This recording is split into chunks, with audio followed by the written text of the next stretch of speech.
Hello दोस्तों, let's क्रैकेट पे आप लोगों का स्वागत है। और इस वीडियो के अंदर हम डिस्कस करेंगे नीति आयोग की हाल ही में जारी की गई एनुअल रिपोर्ट के बारे में।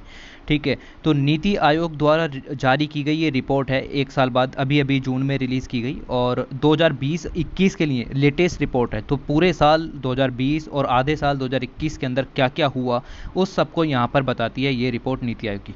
टोटल पेजेस की संख्या रिपोर्ट के अंदर 200 थी। ये वीडियो का पार्ट 1 है। ठीक है, तो लगभग 3 पार्ट यहाँ पर बन करके आएंगे और सिर्फ वही चीज़ें डिस्कस करेंगे जो कि हमारे पेपर के काम की हैं। बहुत सारी चीज़ें काम की हैं, पीटी के हिसाब से भी और मेंस के हिसाब से भी बहुत ही सारी चीज़ें काम की हैं।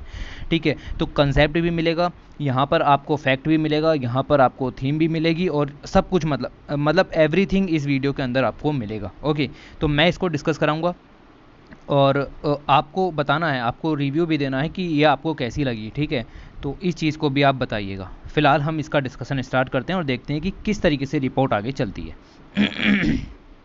ऑलराइट, ये इसका कंटेंट था। तो कंटेंट के अगर अंदर आप यहाँ पर देखें तो जी चैप्टर और एच यानी कि लगभग 8 चैप्टर 200 पेजेस के अंदर कवर थे। ओके, तो हम इस वीडियो के अंदर देखते हैं कि कितने चैप्टर हम कवर कर पाते हैं और उस हिसाब से हम आगे बढ़ेंगे। तो ये सब पढ़ने की ज़रूरत नहीं है। यहाँ पर आ जाते हैं। पहला चैप्टर है नीति आयोग फ्रेमवर्क। यहाँ पर भी देख सकते हो आप, नीति आयोग फ्रेमवर्क के नाम से। तो नीति आयोग क्या है, कैसे है, उसको दिया गया है। एक झटके में इसको देख लेते हैं। ठीक है, रिजोल्यूशन के द्वारा पास किया गया था। 1 जनवरी 2015 को बनाया गया था। इससे पहले प्लानिंग कमीशन था। पॉलिसी थिंक टैंक के रूप में वर्क करता है। मेजर लॉन्ग टर्म प्लानिंग को यहाँ पर जो है बूस्ट करने का काम इसका है। Also provide relevant technical advice to the centre, state and union territories. तो याद रखिएगा, स्टेट्स को भी प्रोवाइड करता है। ओके, वैसे तो ये सब चीज़ें आपने पॉलिटी के अंदर लक्ष्मीकांत में सब कुछ दिया हुआ है, बट जनरल ओवरव्यू ये आपका यहाँ पर कॉन्स्टिट्यूशन दिया हुआ है। चेयरमैन कौन करता है, तो पीएम करते हैं। फिर उसके नीचे वाइस चेयरमैन होते हैं जो कि इस समय राजीव कुमार हैं। फिर आपका मिनिस्टर ऑफ स्टेट आ जाते हैं, फिर फुल टाइम मेंबर्स और फिर एडिशनल सेक्रेटरीज यहाँ पर आ जाते हैं। ये ऑब्जेक्टिव्स दिए हुए हैं, इनको नहीं पढ़ाऊंगा, बिल्कुल भी टाइम वेस्ट करने वाली चीज़ यहाँ पर नहीं पढ़ाऊंगा। ये आपने पढ़ चुके होंगे लक्ष्मीकांत के अंदर, एक बार खोल करके देख लीजिएगा, वहाँ मिल जाएगा सेम टू सेम लिखे हुए। ओके, तो ये वीडियो इस तरीके की बनाई गई है। तो ये हमारा जो पहला चैप्टर था, आप देखें 4 पेजों के अंदर ये हमने यहाँ तक कवर कर लिया है। अब चलते हैं आगे पॉलिसी एंड प्रोग्राम के अंदर। तो पॉलिसी एंड प्रोग्राम के अंदर अब इसके अंदर बहुत सारी पॉलिसीज़ हैं। सरकार की बहुत सारी पॉलिसी चल रही हैं, कुछ नीति आयोग के द्वारा भी चल रही हैं। तो सरकार की जो पॉलिसी है उनमें नीति आयोग का क्या रोल है उसको डिस्कस करने की बात हम यहाँ पर करेंगे। ओके, तो इंट्रोडक्शन के रूप में यहाँ पर दिया गया था कि one of the main objectives of the NITI Aayog is to design strategic and long term policy. याद रखिएगा, long term policy and programme framework and initiatives and monitor their progress and efficacy. तो सिर्फ लागू करना ही नहीं है, उन को मॉनिटर करना, उनकी असेसमेंट करना भी नीति आयोग का वर्क है। तो एक बहुत ही बड़ा थिंक टैंक के रूप में यहाँ पर इसको बनाया गया है। ओके, तो ये एज अ याद रखना इंट्रोडक्शन दिया गया था। उसके बाद देखें अलग अलग सेक्टर के रिफॉर्म्स दिखाए गए थे। तो एग्रीकल्चर सेक्टर के रिफॉर्म है, जैसे तो 3 एक्ट, जो एपीएमसी वाला एक्ट था, मॉडल कॉन्ट्रैक्ट फार्मिंग एक्ट था। ठीक है, और फिर ये आपका इसेंशियल कमोडिटीज़ एक्ट, इस तरीके के जो न्यू फार्म एक्ट्स थे वो सरकार ने यहाँ पर लागू किए। उनके बारे में आपने पढ़ा होगा, जिसने भी नहीं पढ़ा है भाई उसको पढ़ लो। ठीक है, वो बहुत ही ज़्यादा काम की चीज़ होगी, वैसे तो आप पूछा भी जा चुका है। ओके, तो हर किसी ने उसको पढ़ा होगा। नीति आयोग ने क्या किया इसमें, तो नीति आयोग ने एक बहुत ही इंपॉर्टेंट रोल प्ले किया, एक सिग्निफिकेंट रोल प्ले किया इन क्रिएटिंग अवेयरनेस। उन्होंने लोगों को बताया कि इन फार्म एक्ट के अंदर कुछ भी गड़बड़ नहीं है। थ्रू न्यूज़पेपर आर्टिकल्स, उन्होंने आर्टिकल्स के जरिए, वेबिनार्स के जरिए, टीवी डिबेट्स के जरिए ये दिखाने की कोशिश की है रिफॉर्म्स हैं, इसके अंदर किसी भी तरह की गलत चीज़ें नहीं हैं। फार्मर्स को बेनिफिट करने वाली चीज़ें हैं, कंज्यूमर्स को बेनिफिट करने वाली चीज़ें हैं, and the role they will play in transforming the agriculture sector and rural economy. तो किसान किस तरीके से एग्रीकल्चर सेक्टर को ट्रांसफॉर्म कर सकते हैं, अपनी इनकम दुगनी कर सकते हैं, उससे रिलेटेड नीति आयोग ने यहाँ पर प्रसारण किया। इतना काम का था, इतना पढ़ना था। ओके, फिर ये जो एक्ट यहाँ पर दिए गए थे उनके बारे में थोड़ा सा बताया गया था। जैसे ये एक्ट है आपका the farmers produce trade commerce promotion of and facilitation act 2020। तो इसके 4 ऑब्जेक्टिव दिए गए थे। ओके, तो इस चीज़ को हम यहाँ पर डिस्कस नहीं करेंगे, ये चीज़ें आपने कर ली होंगी। हम नीति आयोग का वर्क यहाँ पर देखने की बात कर रहे हैं। दूसरा एक्ट है farmers empowerment and protection agreement और price assurance and farmer service. क्योंकि हम इन एक्ट्स को डिस्कस करने बैठ गए तो इसी में उलझ जाएंगे, बात समझ रहे हो ना आप मेरी। तो ये एक्ट पास हो गए, बस बहुत समय पहले हो गए। नीति आयोग ने क्या किया, ये किया। अब ये जो एक्ट थे आप देखिए, तो नीति आयोग ने क्या बताया कि the act does not require any farmer to go for this agreement it is entirely left on them to enter into the agreement or not। तो जो आपका ये कॉन्ट्रैक्ट फार्मिंग एक्ट था तो उसके अंदर ये था कि आपको एग्रीमेंट करना है तो किसान के ऊपर ये जो दबाव नहीं है किसी भी तरीके के कि आपको करना ही करना है। ये सब बातें जो है नीति आयोग ने टीवी डिबेट्स वगैरह के जरिए लोगों को बताई।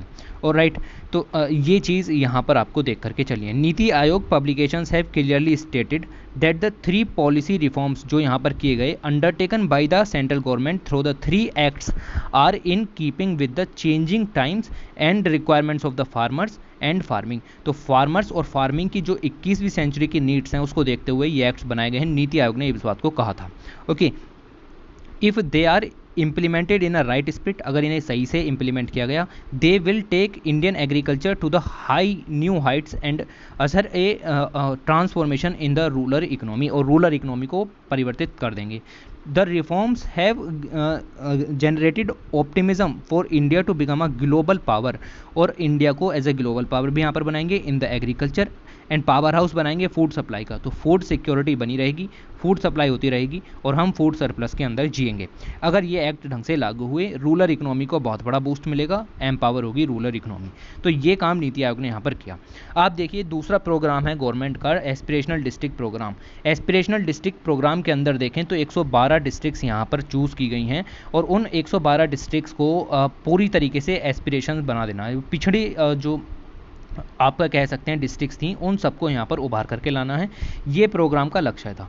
इस प्रोग्राम के लक्ष्य में आप देखें since the beginning of 2020 many aspirational districts begin to internalize and adopt the model of data driven governance and formulation of target interventions at the local level with the collaboration of all stakeholders। कहने का मतलब क्या है कि कोविड-19 pandemic ने जब से hit किया है एस्पिरेशनल डिस्ट्रिक्ट्स अपने आप को मजबूत करने के लिए पूरी तरीके से रोल प्ले कर रही हैं। ओके, तो इन्होंने यहाँ पर बेसिकली मैंने इस स्लाइड को इसलिए उठाया क्योंकि मुझे आपको इस वर्ड का मतलब बताना था। डाटा ड्राइवन गवर्नेंस क्या होता है? देखिए डाटा ड्राइवन गवर्नेंस कुछ भी नहीं होता है, ये समझना पड़ेगा आपको। Data that is provided by all district units administration in all 112 aspirational districts है। क्या मतलब? मतलब 112 एस्पिरेशनल डिस्ट्रिक्ट्स में से हम यहाँ पर डाटा कलेक्ट करेंगे। उनकी जो यूनिट्स हैं, एडमिनिस्ट्रेटर हैं, कलेक्टर्स हैं, वो सब डाटा को कलेक्ट करके ऊपर भेजेंगे। उस डाटा को एनालाइज़ किया जाएगा नीति आयोग के द्वारा और उस डाटा को एनालाइज़ करने के बाद हम ये देखेंगे कि जो हमने पहले पॉलिसीज़ यहाँ पर लागू की थी, जो हमने पॉलिसीज़ अभी लागू की थी, उन पॉलिसीज़ में कौन कौन से क्रिटिकल गैप्स रह गए, उन गैप्स पर मेजर फोकस किया जाएगा। इसको कहते हैं डाटा ड्राइवन गवर्नेंस। डाटा के बेस पर उसका एनालाइज करके हम यहाँ पर अपनी पॉलिसीज़ बनाएंगे, इसको कहा जाता है डाटा ड्राइवन गवर्नेंस। और वेरी वेरी इंपॉर्टेंट, याद रखिएगा।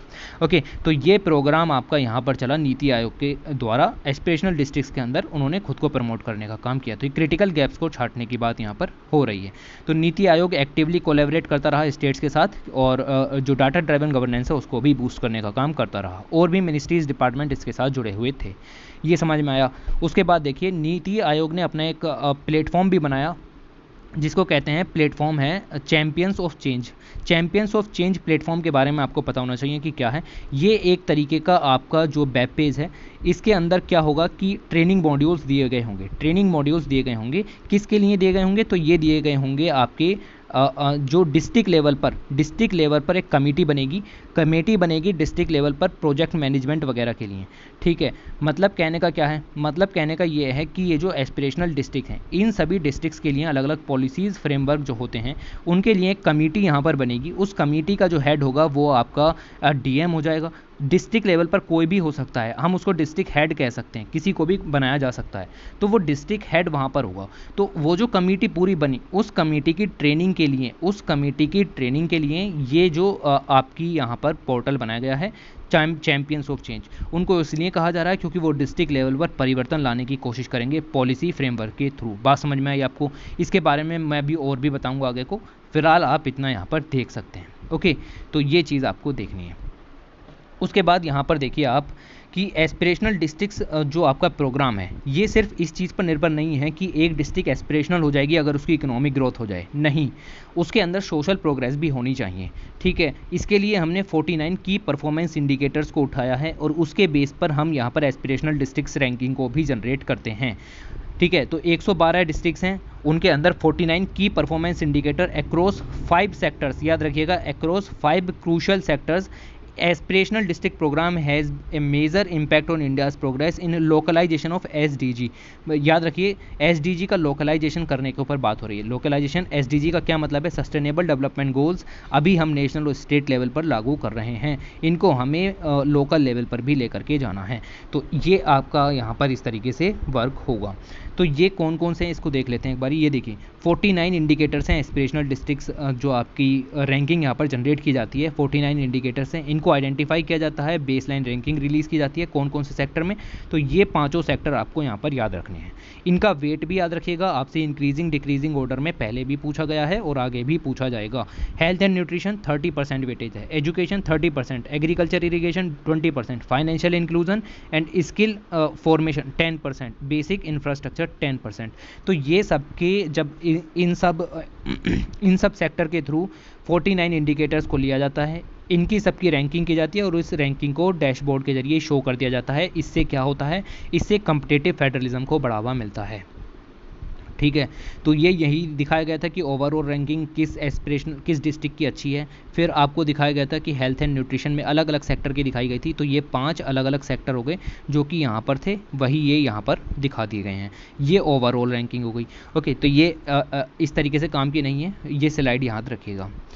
उसके बाद देखें तो नीति आयोग has also sanctioned comprehensive projects in selected group of districts. तो ये नीति आयोग ने एक और काम यहाँ पर किया है डिस्ट्रिक्ट्स के लिए। These aspirational districts commendably rose to face the emerging challenge of the COVID-19 induced lockdown pauses। तो लॉकडाउन के कारण जो पॉजेज यहाँ पर आए उसके कारण अगर आप देखें तो ये जो एस्पिरेशनल डिस्ट्रिक्ट्स हैं उन्होंने बहुत ही अच्छा काम यहाँ पर किया है कोविड-19 के मैनेजमेंट के लिए। आप देखिए नोटेबली 10 सुरक्षित दादा दादी नाना नानी अभियान, ये अभियान यहाँ पर चलाया गया था 112 एस्पिरेशनल डिस्ट्रिक्ट के अंदर, जो कि नीति आयोग के द्वारा यहाँ पर चलाया गया। एंड द ये दूसरा एक NGO फाउंडेशन है, Piramal foundation, to reach out to more than 1.5 million senior citizens residing in these districts regarding कोविड-19 prevention measures through collaboration with NGOs and field volunteers. तो ये आपको समझना है कि एक प्रोग्राम यहाँ पर दिया गया था, इसको थोड़ा सा समझ लीजिए कि क्या है। तो सीनियर सिटीजन्स के लिए यहाँ पर इस प्रोग्राम को एस्पिरेशनल डिस्ट्रिक्ट्स के अंदर लागू किया गया था। ऑलराइट, उसके बाद यहाँ पर देखिए to promote the consumption of the millets in everyday diet. Millets का इंपॉर्टेंस आपको पता होगा, बहुत ही न्यूट्रिशियस ये होते हैं। Aspirational districts Malkangiri started millet Shakti food stall. तो ये आप देखिए एस्पिरेशनल डिस्ट्रिक्ट्स के अंदर किस तरीके का वर्क किया जा रहा है एम्पावरमेंट करने के लिए। उसके बाद आप देखें aspirational districts are also emerging as innovation labs for startups and social entrepreneurs. तो इन डिस्ट्रिक्ट्स के अंदर आपको एंटरप्रेन्योरशिप भी ज़्यादा दिखेगी, स्टार्टअप्स भी खुलते हुए दिखेंगे। साथ ही आप देखें तो स्मार्ट क्लासरूम भी इसके अंदर बना दिए गए हैं, स्कूल्स के अंदर, डिस्ट्रिक्ट्स के अंदर जो स्कूल हैं वहाँ पर इस तरीके के प्रोग्राम्स भी बना दिए गए हैं।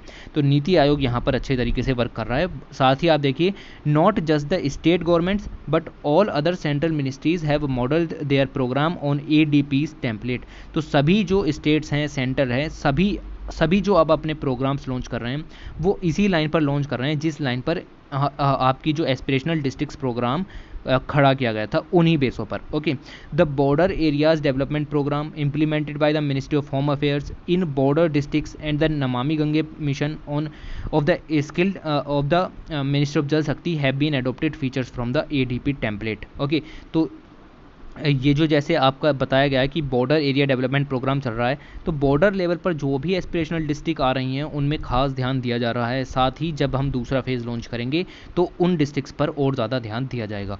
इस तरीके से मिनिस्ट्री वाइज भी वर्क यहाँ पर कोलैबोरेशन के रूप में चल रहा है।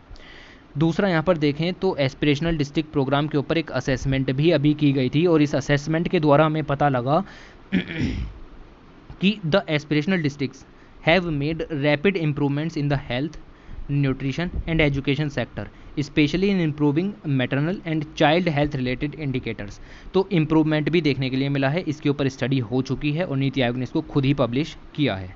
ओके, इसके बाद आगे देखते हैं। ये तो हो गए आपके इधर एग्रीकल्चर वगैरह के और एंटरप्रेन्योरशिप वगैरह एस्पिरेशनल डिस्ट्रिक्ट्स।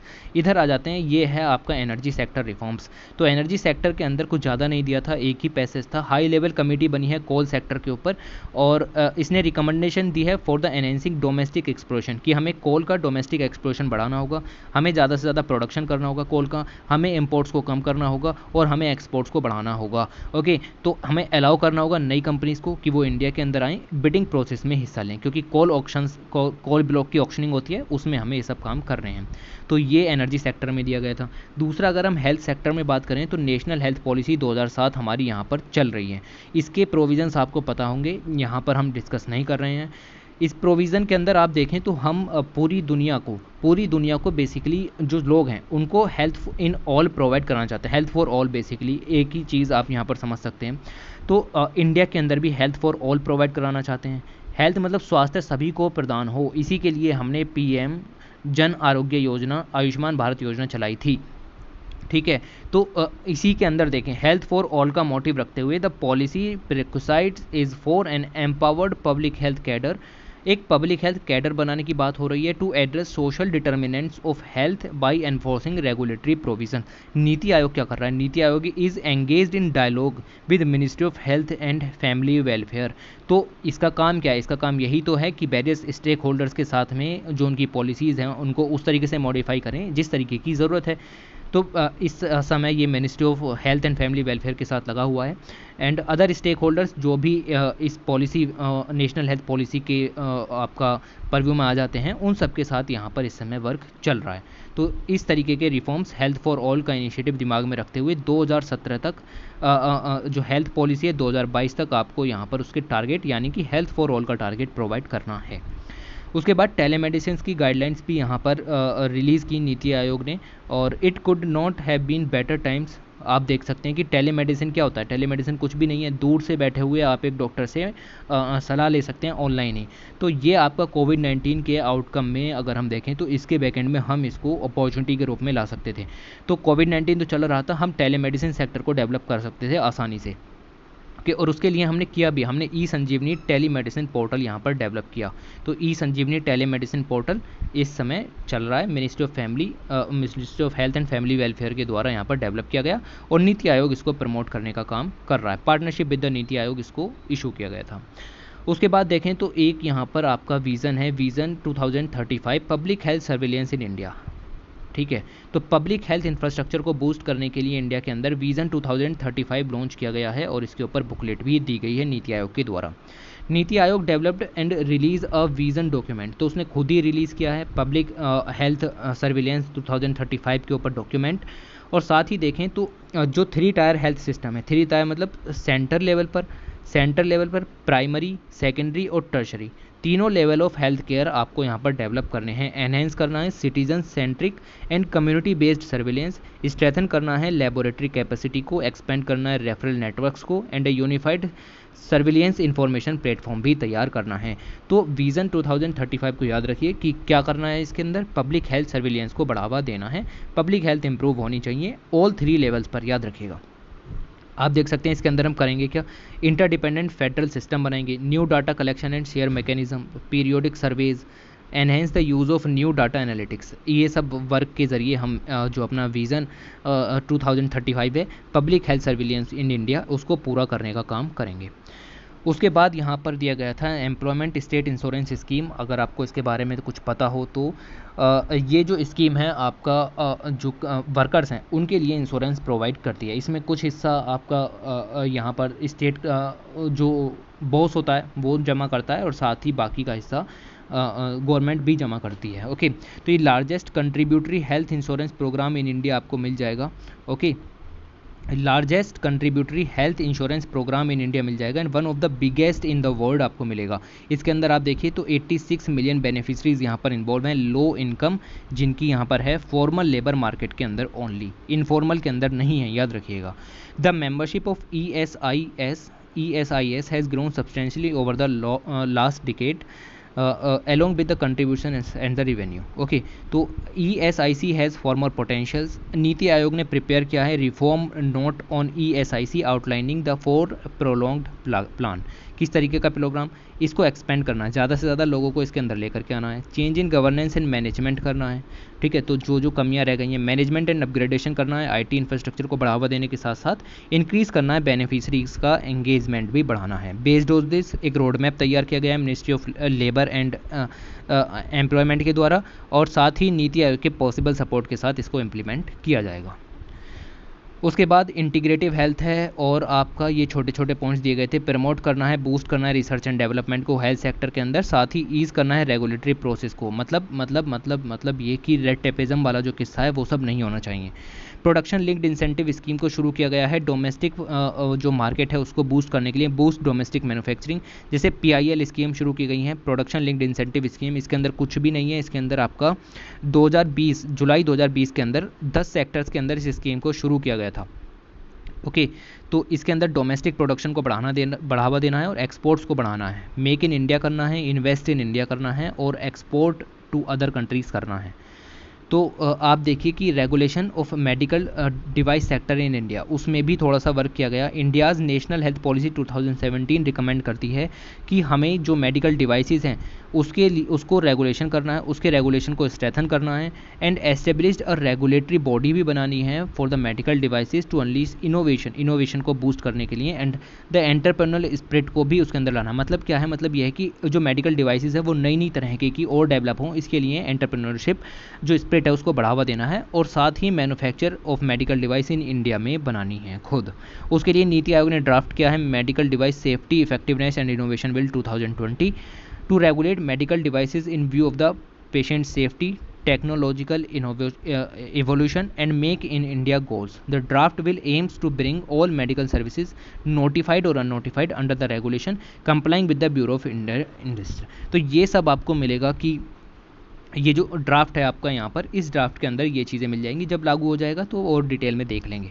ओके, तो बिल को बहुत लोगों के साथ डिस्कस किया जा चुका है, और डिस्कस करने का मतलब है कि कोऑपरेटिव फेडरलिज्म को बढ़ावा मिल रहा है. उसके साथ साथ देखें तो मेडिकल एजुकेशन के अंदर और रिफॉर्म भी किए गए. काम के नहीं है, ये संगम दिया गया है, यहाँ पर श्रेष्ठ दिया गया है, ये सब काम के नहीं हैं. ओके, तो ये चीज़ हम यहाँ पर स्किप करते हैं. साथ ही national education policy education reform के अंदर लाई गई है, और 29 जुलाई शायद यही डेट थी 2020 को ये पॉलिसी लॉन्च की गई थी, आपने पढ़ी होगी. उसके बाद higher education commission of India यहाँ पर बनाया गया है. नीति Aayog contributed substantially to the development of higher education commission of India under national education policy 2020 in collaboration with the department of higher education. तो नीति आयोग ने ये काम किया, आपको दिखा यहाँ पर.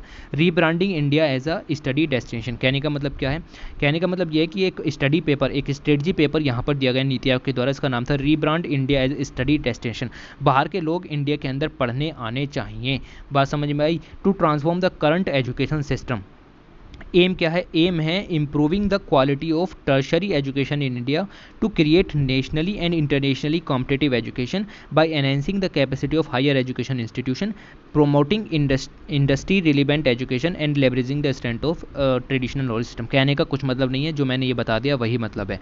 बाहर के लोगों को इंडिया के अंदर एजुकेशन लेने के लिए हमें अपने एजुकेशन सिस्टम को इम्प्रूव करना होगा, इसकी क्वालिटी को इम्प्रूव करना होगा. आप देखें अगर यहाँ पर तो इंडिया के अंदर 47,000 फॉरेन स्टूडेंट्स पढ़ने के लिए आए, जबकि 7,50,000 इंडियन स्टूडेंट बाहर पढ़ने के लिए गए. सबसे ज़्यादा जाते हैं कनाडा पढ़ने के लिए, फिर जाते हैं USA पढ़ने के लिए, फिर ऑस्ट्रेलिया, UK, और फिर आपको मिलेगा न्यूजीलैंड पढ़ने के लिए जाते हैं. ओके, तो इस तरीके से आपको ये चीज़ें देखने के लिए मिलेंगी. यहाँ पर अगर आप देखें तो 2018 फिस्कल ईयर 2018 की बात करें तो जो आउटफ्लो था वो इतना था लगभग. टोटल आउटफ्लो देखें तो फॉरेक्स है, फॉरेक्स की बात कर रहे हैं, मिलियन रुपीज़ में बात कर रहे हैं, और साथ ही एजुकेशनल रिलेटेड चेंजेस की बात कर रहे हैं. फ़ीस जो आप देते हो, तो इंडिया से इतनी फ़ीस गई, लगभग 3,000 मिलियन जो है आपकी फ़ीस यहाँ पर गई, और आई कितनी, आई इतनी और कंट्रीज से. तो ये जो गैप है ये यहाँ पर बढ़ रहा है. आप शुरू से ही देख सकते हो कि ये गैप यहाँ पर लगभग बढ़ रहा है. उसके बाद इंडस्ट्री सेक्टर रिफॉर्म्स भी दिए गए थे, उसके लिए प्रोडक्शन लिंक्ड इंसेंटिव स्कीम चलाई गई है। मैंने बताया कुछ भी नहीं है, इंडिया के अंदर मैन्युफैक्चर करना है, एक्सपोर्ट बढ़ाने हैं। और जो PLI स्कीम है 10 सेक्टर्स के अंदर लॉन्च की गई for the 5 years. PLI scheme इस तरीके से डिज़ाइन की गई है टू इंसेंटिवाइज इंक्रीमेंटल प्रोडक्शन को इंक्रीमेंट करना है।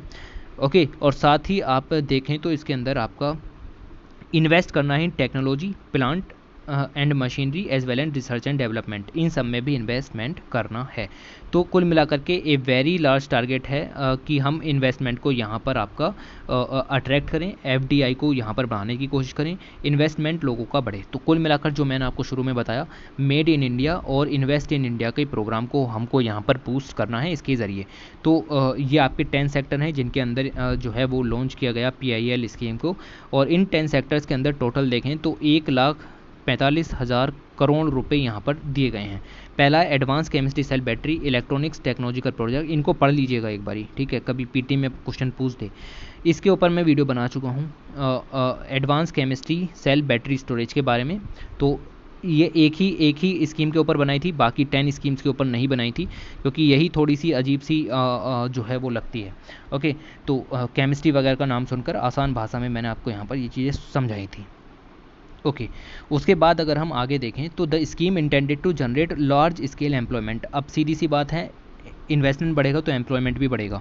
The current basket of Indian manufacturers जो है वो लो वैल्यू प्रोडक्ट से भरी पड़ी है, मतलब हम सस्ते प्रोडक्ट बनाते हैं, उनको मार्केट में बेचते हैं। बट अगर ये PIL स्कीम्स यहाँ पर सक्सेसफुल होती हैं तो ये एनकरेज करेगी लार्ज मैन्युफैक्चरर्स को कि वो अपनी टेक्नोलॉजी लेकर के इंडिया के अंदर आएँ और ज़्यादा से ज़्यादा महंगी चीज़ें, हाई वैल्यू की जो चीज़ें हैं वो यहाँ पर बनाने की शुरुआत करें।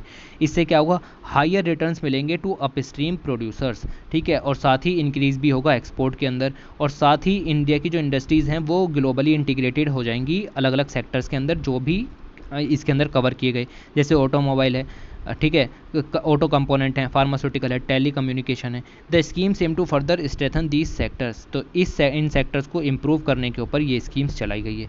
ये एनकरेज करेगी मैन्युफैक्चरर्स को to seize emerging international opportunities. तो इंटरनेशनल अपॉर्चुनिटीज़ जो इमर्जिंग हो रही हैं उनमें इंडियन जो मैन्युफैक्चरर्स हैं वो यहाँ पर भाग लें और जो ग्लोबल कॉम्पिटिटिव मार्केट क्रिएट करें, उसके लिए इसको चलाया गया था। दूसरा न्यूट्रिशन सेक्टर के ऊपर बात करते हैं, तो एक होता है हमारा पोषण अभियान। पोषण अभियान के बारे में आप यहाँ से देख सकते हो, मैंने स्लाइड में डाल दिया है कि ये फर्स्ट ऑफ काइंड इनिशिएटिव है। PM over reaching scheme for holistic nourishment की तरह की ये स्कीम है, यहाँ पर मिल जाएगी आपको। First of kind initiative launch to tackle malnutrition. तो मॉल कुपोषण को कम करने के लिए यहाँ पर इस स्कीम को लॉन्च किया गया through multi modal interventions. Okay, target to reduce malnutrition through convergence, use of technology and targeted approach के जरिए ये स्कीम लॉन्च की गई। नीति आयोग ने क्या किया, कुछ भी नहीं। नीति आयोग का काम है यहाँ पर बाइनुअल रिपोर्ट पब्लिश करने का कि वो प्रशंसा करे आपके पोषण अभियान की, हमें इसको नहीं देखना।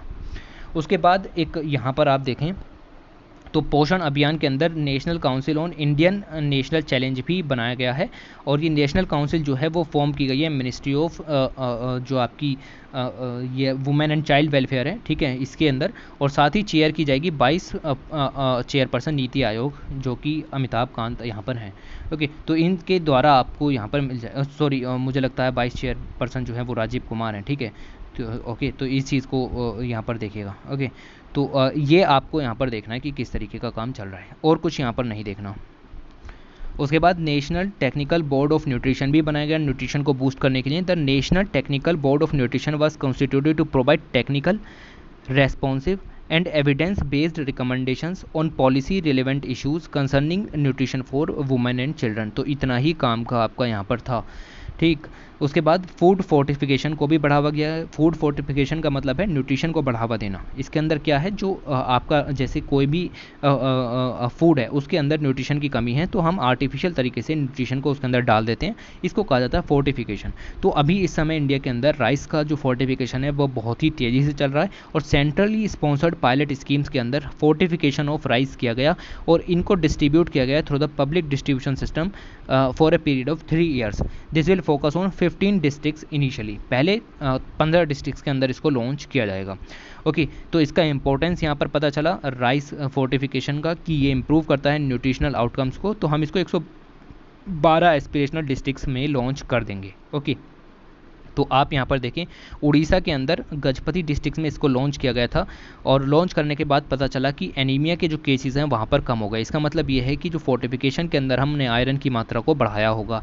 ओके, 6 से 14 साल के जो यहाँ पर 20% डिक्लाइन देखने के लिए मिला एनीमिया में इन द 6 से 14 साल के बच्चों के बीच में। ओके, तो एनीमिया की मात्रा यहाँ पर उनके अंदर कम हो गई, तो ये दिखाता है कि हमें इसको बूस्ट करने की ज़रूरत है। ऑलराइट, तो हम यहाँ पर 2 चीज़ों को कवर कर चुके हैं अब तक। ये चैप्टर ख़त्म हो गया और यहाँ तक आपका ये चैप्टर ख़त्म हो चुका है। ओके, तो अब चलते हैं अगले चैप्टर की तरफ। ये है आपका मॉनिटरिंग एंड एवेल्यूशन। तो ये वाला चैप्टर आपका यहाँ पर आ जाता है।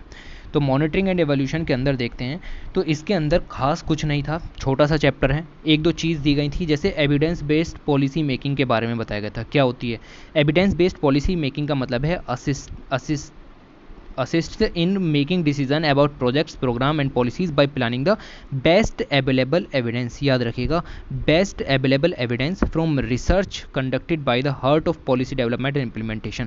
एविडेंस होना चाहिए कि इस स्कीम का कुछ ना कुछ बेनिफिट होगा या इस स्कीम के कहीं पर बेनिफिट हुए हैं, तभी हम उस चीज़ को पॉलिसी को लॉन्च कर पाएंगे।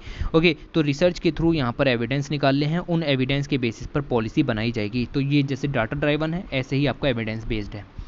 उसके बाद आप देखें तो इसके अंदर एक डिपार्टमेंट की बात की गई है, एक ऑफिस की बात की गई है जो नीति आयोग के अंदर वर्क करता है। इसका नाम है development monitoring and evolution office, DMEO। याद रखिएगा इसके बारे में थोड़ा सा। ओके, तो इसका मैंडेट क्या है? DMEO development monitoring and evolution office. ये मॉनिटर्स करता है एंड एवेल्यूट्स करता है प्रोग्राम्स को, इनिशिएटिव को, जो भी सेंट्रल गवर्नमेंट के द्वारा फंड किए जाते हैं। तो सेंट्रल गवर्नमेंट अपनी बहुत सारी स्कीम्स चलाती है, उनको मॉनिटर और एवेल्यूट्स करने का काम इसका यहाँ पर है। साथ ही स्टेट्स को एडवाइजरी सर्विस भी प्रोवाइड करता है। हेड किसके द्वारा किया जाता है? ये हेड किया जाता है डायरेक्टर जनरल के द्वारा, जो कि इक्विवेलेंट होता है additional secretary of the government of India के बराबर का दर्जा उसका होता है। To have complete functional autonomy, इसके लिए सेपरेट बजट भी एलोकेट किया जाता है। ये सारे प्रोग्राम इसके चल रहे हैं, यहाँ पर डिस्कस नहीं करते, एक एक करके अंदर देखते हैं कि क्या क्या था। ओके, जैसे पहला था UCSS। UCSS का मतलब है आपका यहाँ पर मिलेगा अम्ब्रेला सेंट्रली स्पॉन्सर्ड स्कीम्स। तो अम्ब्रेला का मतलब यह है कि टोटल 28 स्कीम्स जो है वो सरकार की चलती हैं। इन द अम्ब्रेला अगर आप देखो तो उस अम्ब्रेला के अंदर आपको टोटल मिलेगी 28 जो स्कीम्स हैं, वो तो आपकी बड़ी स्कीम्स हो गई। ओके, उसके बाद इनके अंदर 125 स्कीम्स मिल जाएंगी, जो कि आप समझिए कि ये 28 स्कीम सरकार ने ऊपर से लॉन्च की, और इनके अंदर इन सभी को अगर हम खोल दें स्कीम्स को, तो टोटल 125 स्कीम्स फैल जाती हैं। तो ये सारी जो स्कीम्स यहाँ पर हैं, इन सबको मॉनिटर करने का काम इनका है। मॉनिटर करके बताएंगे कि अगले फाइनेंस कमीशन जब बनेगा, जैसे 15th फाइनेंस कमीशन बना, कि अगले फाइनेंस कमीशन में इसको चालू रखना है या चालू नहीं रखना है स्कीम्स को। ओके, तो ये काम इनका यहाँ पर है। तो अंडर 28 UCSS स्कीम्स मतलब जो भी हैं, DMEO is undertaking this through the 10 evaluation study consultation package. तो 10 जो यहाँ पर इन्होंने अपने इंडिकेटर्स बनाए हुए हैं, उसके बेस पर देखते हैं कि स्कीम्स आगे चलेगी या नहीं चलेगी। जैसे agriculture, animal husbandry, fisheries, women and child development, human resource development, urban transformation, मतलब 10 सेक्टर्स ले लिए, है ना। 10 सेक्टर्स के अंदर सारी स्कीम्स को, 125 स्कीम्स को इन सेक्टर्स के अंदर बांट दिया गया है। तो ये पढ़ लेना एक बार, वैसे मुझे नहीं लगता कि इतनी डीप में जाने की कोशिश होगी। उसके बाद दूसरा है आउटपुट आउटकम मॉनिटरिंग फ्रेमवर्क 2020-21। कहने का मतलब ये है कि आउटपुट आउटकम मॉनिटरिंग फ्रेमवर्क क्या है, कि कोई स्कीम लॉन्च की है तो उसका आउटकम कैसे थे, कोई पॉलिसी है उसके आउटकम कैसे थे, उस आउटकम के बेस पर हम अगले फाइनेंस कमीशन के अंदर पॉलिसी को लॉन्च करेंगे। बात समझ में आई? तो इस चीज़ को देखिए, the objective of strengthening the outcome based monitoring for the effective management of limited public resource and to facilitate a deeper and broader impact of the scheme interventions. बात समझ में आई? तो जो लिमिटेड पब्लिक रिसोर्सेज हैं उनका best use हो सके, उनका इफेक्टिव मैनेजमेंट हो सके, उसके लिए आपका outcome output monitoring framework launch किया जाता है बाय द नीति आयोग और इस आपके ऑफिस के द्वारा। ओके, तो the framework puts in place nearly 5000 output indicators और ये जो इंडिकेटर्स के बेस पर हम देखते हैं कि सेंट्रली सेक्टर और सेंट्रली स्पॉन्सर्ड स्कीम उनके क्या आउटपुट हुए, उनके अंदर से क्या आउटकम निकल कर के आ रहे हैं कि आगे उन्हें लागू किया जाए या ना किया जाए, या फिर क्या कमियां रह गई हैं। It is expected that more judicious use and greater accountability इससे हासिल होगी, क्योंकि हम उन्हीं सेक्टर्स पर टारगेट करेंगे जिन सेक्टर्स से हमें आउटकम नहीं मिल रहे हैं। बात समझ में आई आपको? तो DMEO इज़ वर्किंग क्लोजली 65 जो 65 मिनिस्ट्रीज और डिपार्टमेंट के साथ मिलकर के काम कर रहा है। कोलैबोरेशन को भी बढ़ावा दिया जा रहा है इसके साथ साथ। ओके, उसके बाद देखें तो इंफ्रास्ट्रक्चर सेक्टर के लिए रिव्यू डैशबोर्ड्स बनाए हुए हैं, परफॉर्मेंस ट्रैकर्स के लिए भी। मतलब कहने का ये है कि डैशबोर्ड्स बनाए हुए हैं इंफ्रास्ट्रक्चर सेक्टर के लिए। Infrastructure sector reviews are held by the ये जो रिव्यूज़ हैं इंफ्रास्ट्रक्चर सेक्टर्स के अंदर जितने भी रिव्यूज़ हैं, बेसिकली 14 सेक्टर्स हैं इंफ्रास्ट्रक्चर के, उनके जो रिव्यूज़ हैं वो PM मोदी के द्वारा चेक किए जाते हैं रेगुलर तौर पर, और इनको प्रेजेंट करने का काम होता है इसका। नॉट इम्पोर्टेंट फॉर अस, ठीक है, ये सेलाइट को मुझे डालना नहीं चाहिए था वैसे। This process is unique because this is a sector wise focus. तो आपको ये पता होना चाहिए कि इस तरीके से आपका सेक्टर वाइज फोकस करोगे कि पहले इंफ्रास्ट्रक्चर सेक्टर पर फोकस किया, हेल्थ सेक्टर पर। इंफ्रास्ट्रक्चर सेक्टर के अंदर ही देखिए तो 14 सेक्टर आपके आ जाते हैं। ओके, तो इस तरीके का आपको यहाँ पर फ़ायदा मिलेगा। फिर यहाँ पर दिया था कि DMEO undertakes evolution of selected programs either suo motu and request of the implementing ministry. अब ये जो एवोल्यूशन और मॉनिटरिंग करता है ये खुद भी कर सकता है और आपका मिनिस्ट्री के कहने पर भी कर सकता है। तो PT का पॉइंट है, इसलिए मैंने इसको लिख दिया यहाँ पर। ओके, तो ये चीज़ आपको याद रखनी है। मेथड क्या है? मेथड आपको नहीं देखने। हाउस होल्ड सर्वे के ज़रिए आपका पॉलिसी निकाल सकता है, आउटकम के ज़रिए, ठीक है। फोकस ग्रुप्स यहाँ पर क्रिएट कर सकता है, या फिर फैसिलिटी सर्वेज यहाँ पर कर सकता है। जैसे जनगणना होती है, वहाँ से हमें पता लगता है कि कितनी पॉपुलेशन है, इस तरीके की चीज़ें पता कर सकता है। ओके, तो की इन्फॉर्मेंट इंटरव्यूज़ लेकर के भी काम किया जा सकता है। ऑलराइट, तो इस तरीके से वर्क चलता है, आपको थोड़ा सा ओवरव्यू यहाँ पर होना चाहिए। उसके बाद आप देखें, एक है डाटा गवर्नेंस क्वालिटी इंडेक्स, ठीक है। तो ये इंडेक्स के बारे में आपको थोड़ा सा पता होना चाहिए। इस इंडेक्स के अंदर DMEO and national informatics centre have mandated to conduct a review of data preparedness level among ministries department to the use of. कहने का मतलब ये है कि इस इंडेक्स के ज़रिए हम यहाँ पर ये दिखाते हैं कि कौन सी मिनिस्ट्री डिपार्टमेंट ऐसी है जो पूरी तरीके से IT बेस्ड सिस्टम्स को अपना रही है पॉलिसीज़ का इम्प्लीमेंटेशन करने के लिए। बात समझ में आई? तो ऑब्जेक्टिव देखिए आप, ये जो इंडेक्स है डाटा गवर्नेंस, मतलब डाटा गवर्नेंस का मतलब आप समझ जाइए कि टेक्नोलॉजी के थ्रू कौन गवर्नेंस सिस्टम को बढ़ावा दे रहा है, कौन सी मिनिस्ट्री बढ़ावा दे रही है, उसके लिए ये आपकी इंडेक्स यहाँ पर लॉन्च की गई है।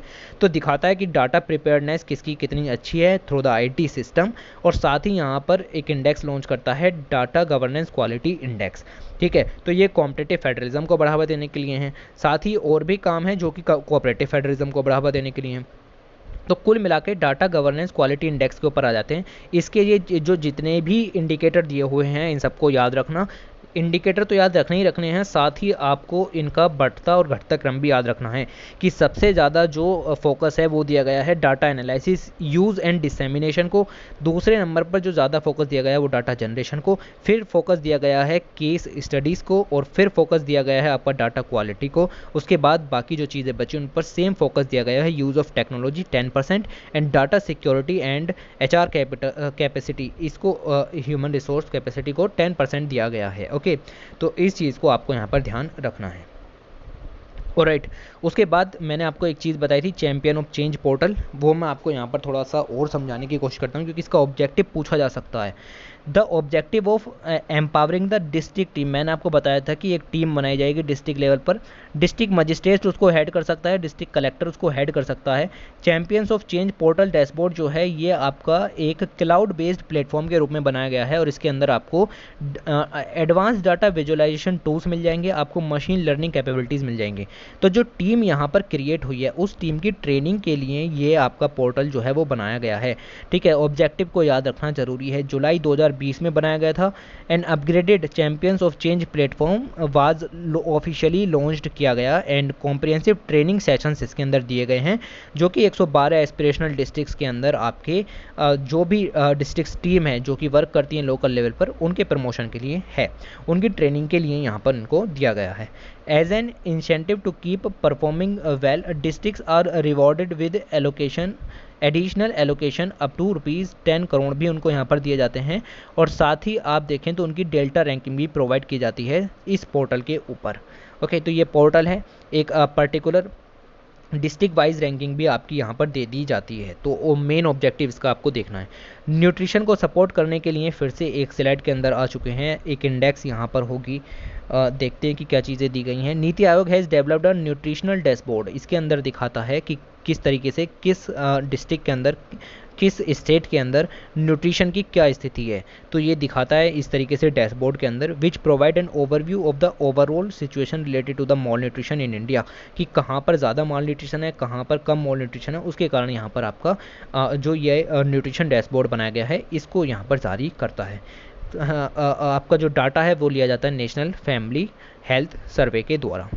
ओके, तो वहाँ से डाटा लाया जाता है। उसके बाद इन नीति आयोग की ये आपको इंडेक्स याद रखिए, सस्टेनेबल डेवलपमेंट गोल इंडेक्स, इसके ऊपर वीडियो बना चुके हैं। ओके, और अभी अभी रिलीज़ हुई जून के अंदर ही, और इसको देखिएगा।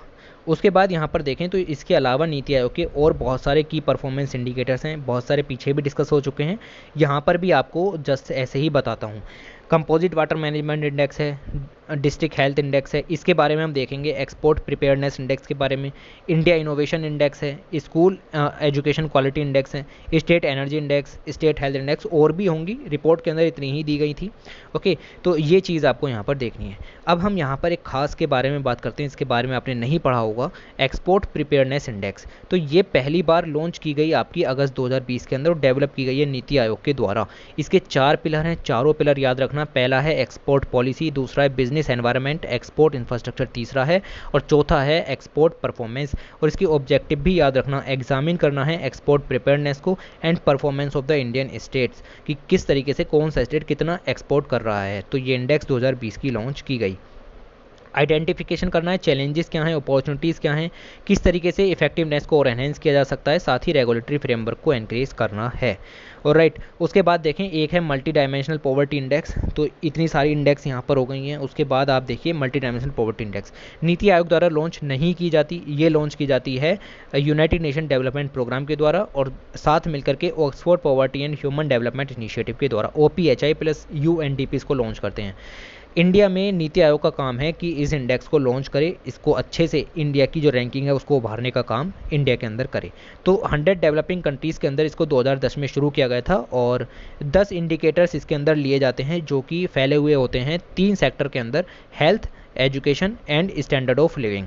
ठीक है, तो ये देखिए हेल्थ, एजुकेशन और स्टैंडर्ड लिविंग 3 अम्ब्रेला सेक्टर यहाँ पर है, और उनके अंदर 10 क्वेश्चंस आपसे पूछे जाते हैं। 10 क्वेश्चंस के बेस पर आपको यहाँ पर जवाब देना होता है, और उसके बेस पर आपकी रैंकिंग दी जाती है। Nutrition, child mortality, year of schooling, school attendance, cooking fuel, sanitation, drinking water, housing, electricity, asset, 10 के 10 को रट लेना, याद कर लेना। नीति आयोग का मैंडेट है कि ये जो आपकी मल्टी डायमेंशनल पॉवर्टी इंडेक्स है इसको इंडिया के अंदर लॉन्च करे ढंग से, और जो इंडिया की परफॉर्मेंस है वो इस रैंकिंग में इंप्रूव करने में मदद करे। ओके, उसके लिए इंडिया के अंदर inter ministerial multi dimensional poverty index coordination committee बनाई गई है नीति आयोग के द्वारा, for the purpose of developing reform action plan to address the pressing challenge जो कि मल्टी डायमेंशनल पॉवर्टी के कारण इंडिया के अंदर आते हैं। ओके, ताकि इंडिया की रैंक इंप्रूव हो सके। सिंपल सा कंसेप्ट है, याद रखना। तो ये स्लाइड आपको याद रखनी है कि क्या कह रही थी। ओके, फिर है ग्लोबल इनोवेशन इंडेक्स। तो ग्लोबल इनोवेशन इंडेक्स भी आपकी देखें तो ये रिलीज़ की जाती है वर्ल्ड इंटेलेक्चुअल प्रॉपर्टी ऑर्गेनाइजेशन के द्वारा। इंडिया के अंदर नीति आयोग का काम है कि इसकी जो रैंकिंग है उसको इम्प्रूव करे, और उसने किया भी। 2019 के अंदर 52 रैंक थी, और 2014 में 82 रैंक थी, 2020 में 48 हो गई। टॉप 50 कंट्रीज़ के अंदर ला करके खड़ा कर दिया नीति आयोग ने हमें। इससे अच्छा कुछ भी नहीं है। तो इंडिया की रैंक को इम्प्रूव करना नीति आयोग का काम है कि वो ग्लोबल इनोवेशन इंडेक्स के अंदर हमारी रैंक को इम्प्रूव करे। यहाँ पर देख सकते हो साउथ एशिया और सेंट्रल एशिया के अंदर टोटल 10 कंट्रीज़ आती हैं। उन 10 में हमारा पहला स्थान है, इंडिया पहले नंबर पर आता है। Lower middle income group countries के अंदर टोटल 29 कंट्रीज़ आती है, हम तीसरे नंबर पर आते हैं। ICT सर्विस प्रोवाइड कराने में एक्सपोर्ट्स को हम पहले नंबर पर हैं, और रैंकिंग यहाँ पर देख सकते हैं 2015 में 81 रैंकिंग थी, और यहाँ पर हमने आज इसको 48 पर ले आए हैं। तो वेरी वेरी इंपॉर्टेंट, याद रखिएगा। साथ ही मैंने इसके ऊपर वीडियो बना दी है कि इंडिया इनोवेशन इंडेक्स क्या होती है। एक्चुअली इस पर दिया भी गया था, ये रहा इंडिया इनोवेशन इंडेक्स के बारे में, खुद नीति आयोग के द्वारा रिलीज़ की जाती है। तो ये जो इंडेक्स है इसके बारे में मैं आपको पढ़ा चुका हूँ, कार्ड लगा दूंगा, या फिर आप प्ले लिस्ट में जाके इसको ज़रूर से देख लीजिएगा। ऑलराइट, तो हम यहाँ तक कवर कर चुके हैं, हमने इतने पेज कवर कर लिए। ओके, थोड़ा सा और आगे बढ़ने की कोशिश करते हैं इससे आगे। अगला जो यहाँ पर टॉपिक आ जाएगा वो आ जाएगा आपका ये कोऑपरेटिव फेडरलिज्म। ठीक है, कोऑपरेटिव फेडरलिज्म क्या कहा जा रहा है? कोऑपरेटिव फेडरलिज्म जो नीति आयोग है आपका, नीति आयोग का ट्विन मैंडेट है। ट्विन मैंडेट का मतलब आपको पता होना चाहिए कि इसके दो काम मेन हैं। एक है आपका कोऑपरेटिव फेडरलिज्म को बढ़ावा देना और दूसरा काम है इसका कोऑपरेटिव फेडरलिज्म को बढ़ावा देना। तो दोनों को बढ़ावा देता है। अभी तक हमने क्या पढ़ा? अभी तक हमने कोऑपरेटिव फेडरलिज्म को बढ़ावा देगा। जितनी भी तरीके की इंडेक्स यहाँ पर बनी हैं ये सारी इंडेक्स बढ़ावा देती हैं कॉम्पिटिटिव फेडरलिज्म को। और अब हम देखेंगे कि कोऑपरेटिव फेडरलिज्म को किस तरीके से बढ़ावा दिया जाता है। कोऑपरेटिव फेडरलिज्म का मतलब ये है कि आप कोई पॉलिसी बना रहे हैं तो अकेले मत बनाइए, हर किसी का कोऑपरेशन उसके अंदर ज़रूरी है। ठीक है, तो हर एक स्टेक होल्डर, एनजीओ हो, एक आप इंडिविजुअल कह सकते हो, उन सभी को इंक्लूड करना है।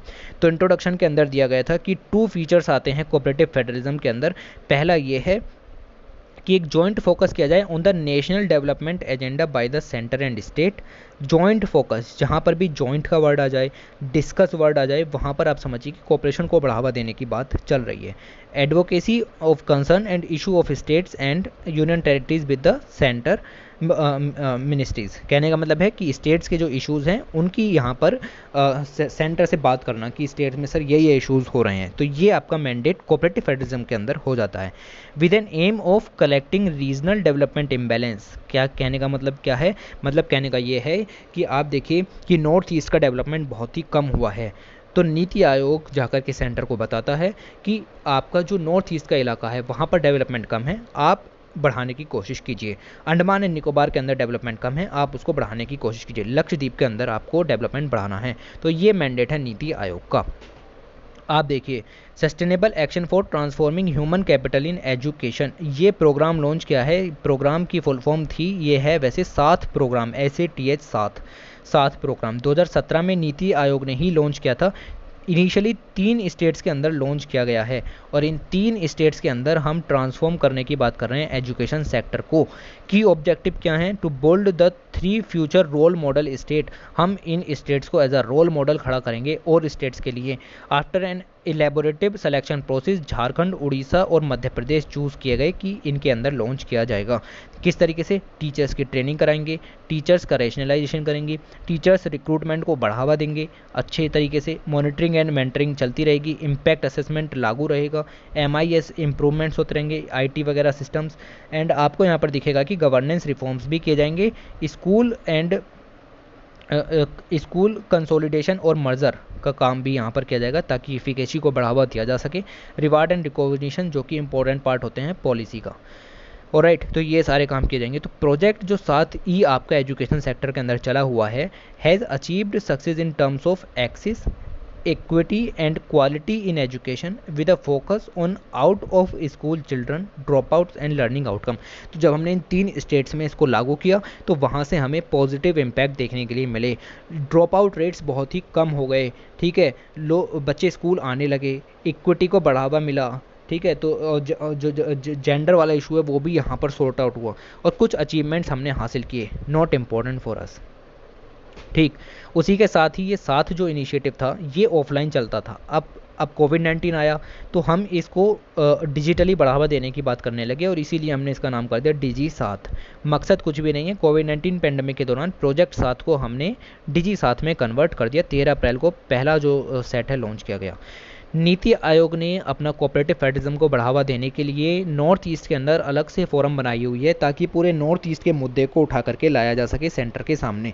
बात समझ गए मेरी? तो नॉर्थ ईस्ट के लिए नीति आयोग की फोरम है, Niti forum for north east. ये सेटअप की गई थी फरवरी 2018 में to address the various challenges for the related to the economic growth, जो कि बेसिकली रीजन से रिलेटेड है। रीजन से रिलेटेड होने का मतलब है नॉर्थ ईस्ट को ही एड्रेस करेंगे, किसी और चीज़ की बात वहाँ पर नहीं होगी, सिर्फ नॉर्थ ईस्ट की बात होगी। क्यों? क्योंकि वहाँ पर हमें मेजर फोकस देने की ज़रूरत है। डेवलपमेंट कम हुआ है वहाँ पर। फोकस हमारा रहेगा बैम्बू सेक्टर को बढ़ाने में, डेयरी प्रोडक्ट्स को, पिसिकल्चर को, टी को, टूरिज्म को, इन सबको बढ़ावा देने में हमारा यहाँ पर मकसद रहेगा। किस तरीके से, जैसे सुबानसरी प्रोजेक्ट चलाया, ये एक हाइड्रो इलेक्ट्रिक पावर प्रोजेक्ट चलाया गया है, अब ये ट्रिब्यूटरी है, ठीक है, याद रखने की ज़रूरत नहीं है। अगरतला रेलवे प्रोजेक्ट डेवलप करवाई इसने, स्पेशल प्लान असिस्टेंस और केबल कार बिछाई गंगटोक एंड आइजोल में, उस तरीके से यहाँ पर बढ़ावा देने की कोशिश हुई। ओके, उसके बाद आगे बढ़ें तो होलिस्टिक डेवलपमेंट किया गया आइलैंड का भी। अब नॉर्थ ईस्ट को तो देख लिया, आइलैंड को भी देखना है। तो आइलैंड्स के डेवलपमेंट के लिए आपको लक्षद्वीप और अंडमान एंड निकोबार पर स्पेशल फोकस नीति आयोग ने यहाँ पर दिया है। नीति आयोग जाकर के सेंटर को कहता है कि अंडमान एंड निकोबार और लक्षद्वीप के अंदर ज़्यादा डेवलपमेंट नहीं है, आपको वहाँ पर फोकस करना पड़ेगा। A total of 9 islands, 4 in Andaman and 5 in Lakshadweep were identified for the holistic development. किस तरीके का होलिस्टिक डेवलपमेंट? तो ये रहा आपका सारा का सारा होलिस्टिक डेवलपमेंट। टूरिज्म सेक्टर को बढ़ावा देना है, इंक्लूडिंग आइलैंड रिसोर्ट्स बनाते हैं, वाटर विलास बनाने हैं, लग्जरी टेंट्स बनाने हैं, ट्री हाउसेस बनाने हैं ताकि लोगों को मजा आए, टूरिज्म में पैसा खर्च करें। ओके, दूसरा काम हम यहाँ पर कर सकते हैं, fast track regulatory clearance process adopt कर सकते हैं। जो एनवायरमेंटल क्लियरेंस होते हैं वो तेज़ी से प्रोवाइड होंगे तो डेवलपमेंट उसी तरीके से प्रोवाइड होगा। साथ ही आप देखते हैं कि अंडमान एंड निकोबार को फुल्ली ऑप्टिकल केबल के थ्रू कनेक्ट कर दिया गया है ताकि भारत नेट प्रोजेक्ट के जरिए उनको इंटरनेट की एक्सेस यहाँ पर प्रोवाइड हो सके। पोर्ट ब्लेयर को as a international airport declare कर दिया गया है। ऐसा ही एक बन रहा है लक्षद्वीप के मिनिकोय आइलैंड पर भी आपको मिलेगा। उड़ान 3 स्कीम के अंदर सी प्लेन ऑपरेशंस भी चालू किए जाएंगे धीरे धीरे। और साथ ही देखें आप तो development of great Nicobar island भी चालू है। ओके, तो स्टेट ऑफ मलक्का पर आप देखिए कितनी स्ट्रेटजिक स्टेट यहाँ पर है, उस पर हम थोड़ी सी अपनी प्रेजेंस बनाने के लिए इसको डेवलप करने की बात कर रहे हैं। और साथ ही आप देखें तो बहुत सारी चीज़ें चल रही हैं। ओके, तो इतना ही काफ़ी है। इसके अंदर 2-3 एग्जाम्पल याद रख लेना इसमें से कि किस तरीके से वर्क हो रहा है। SDG लोकलाइजेशन का मुद्दा आपको पता होना चाहिए कि क्या था। तो नेशनल से लोकल लेवल पर सस्टेनेबल डेवलपमेंट गोल्स को प्रमोट करना, वही है SDG लोकलाइजेशन।